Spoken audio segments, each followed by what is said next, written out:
National Federation of the Blind. Live the life you want. Hey, this is Georgie. I'm Kayla. We're going to talk about how to tie your shoes.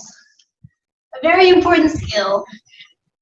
We should play the SpongeBob song at the end. Okay, continue. All right, Kayla, take it away.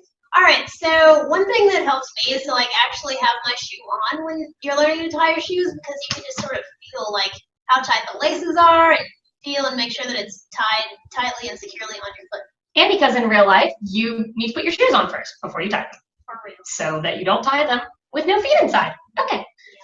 And I know, a lot of times they have these boards, I don't know, simulations to help blind kids tie their shoes, but I don't know, to me that's kind of no greater simulation than the shoe itself. On the foot itself. Mm-hmm. So, okay, starting out, you kind of want to have your laces. I have one in each hand. So one in my left hand and one in my right hand, and I kind of have them kind of pulled taut, not really tight, but just kind of pulled so that I can tell that they're not knotted and that they're nice and straight. So, and there's tons of ways to tie your shoes, like anything else in life. So I usually cross them over first. So once I have them crossed over, I kind of take my index finger and my thumb and kind of hold the little part where they cross. So you mean cross the one from your left and your right hand, cross them so that now the end of the... It kind of forms like a triangle.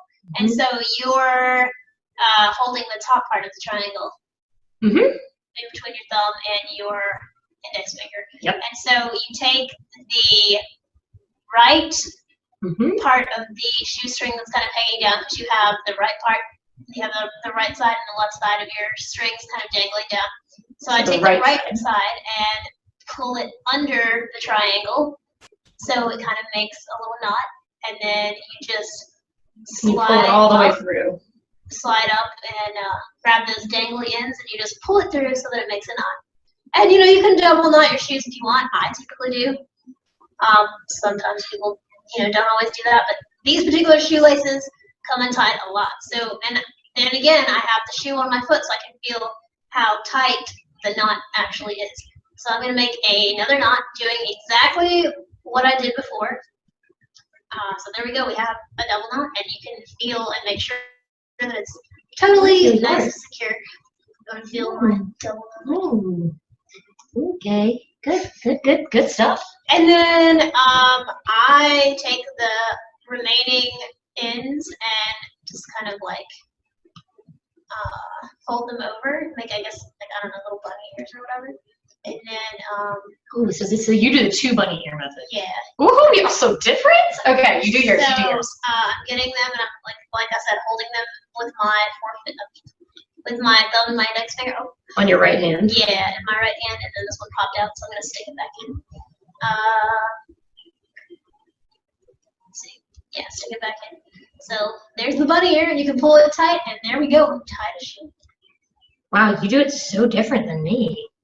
All right, well, Georgie can tell us how she ties her shoes. And I'm one of these OCD people that always unties my shoes when I take them off. No, you should. You do want to untie your shoes at the end. You don't want to just slip your shoe off, because that stretches the shoe out and it makes it not as good for running or being outside. It just makes it very stretched and you want to keep them tight.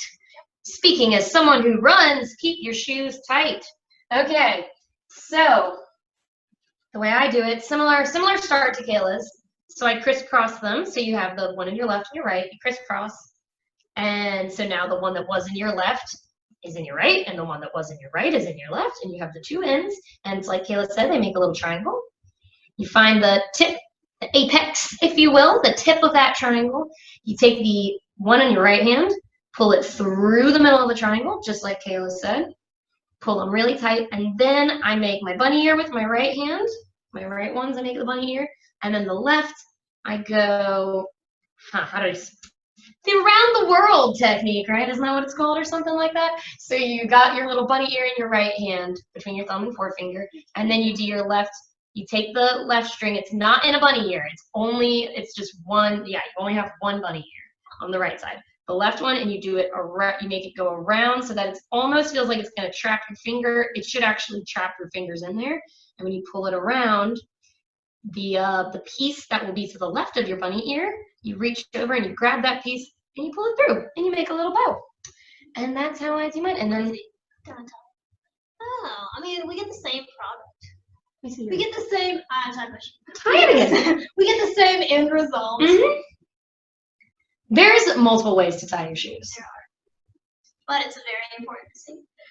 Want to learn how to tie your shoes? Sorry, I just want to sing the SpongeBob song so bad. Okay.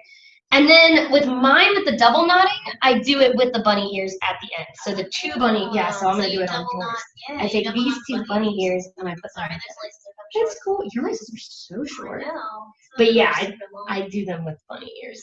So I take the two bunny ears and I basically repeat the You make crisscross. double knot with the bunny ears and not just the laces like straight out on bunny. Yeah, so here, let me see. Can you see it?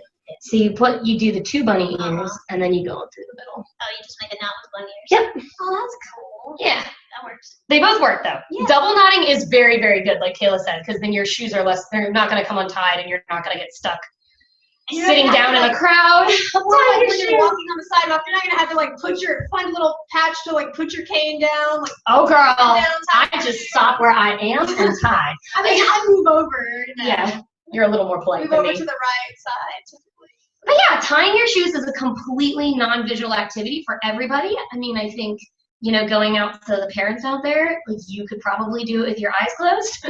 And so anything you can do with your eyes closed, your kid or any of us, and also blind adults, can do completely without vision as well. So you definitely, it takes a lot of practice at first. I'm telling you, when I was a kid, I thought I was going to literally light my shoes on fire before I got them lit. I was so frustrated with them. It took me a really long time actually, but it's totally something you don't need to use your vision for at all. And I mean, you don't want your kids wearing like slip-on Velcro shoes when they're like in their 30s. no, you gotta learn eventually. It's all just about when. Are you gonna do it now? Are you gonna do it tomorrow? Are you gonna do it next The year? earlier you start working on these skills, the better and more confident your kids will grow up to be. Totally.